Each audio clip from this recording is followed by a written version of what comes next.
watu ya Olkalau. Kule kwetu Tao atuongeagi mambo ingine. Kama saa hii mimi naona wanapasua posters na banners za Mushina. Alafu Mushina anatulia.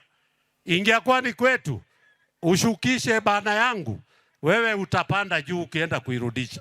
Uwaga sisi hatuongei.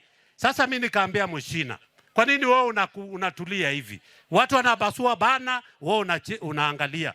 Watu wanapasua poster, akaniambia hivi ya kwamba, nikamwambia hivi, tuketi tu pale, nitakam tu my dear. Takuja tu. Na nyinyi wazee ambaye mnazaa na kina mama alafu mnawachia mashida muache. Huyu mother angekuwa na husband angekuwa na stress kweli. Alafu unaenda unamaliza shughuli, unapanguza mdomo, unaenda. Hiyo tabia tuache, si ndio? Mimi nikaambia Mushina usikubali posta zako zinachomwa aje na bana.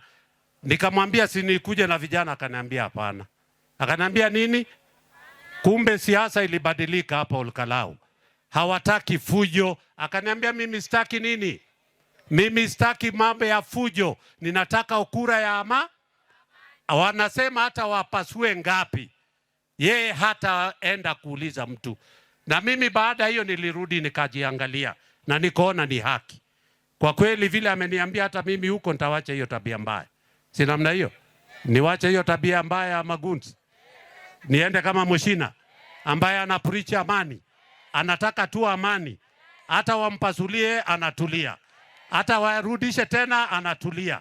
Na ati kwa sababu aliniambia hivi, hata wapasue posta na bana, hawatanitoa wapi? Muko na Mushina kwa roho. Kweli watu ya Olkalau. Na si story mnanipiga chenga.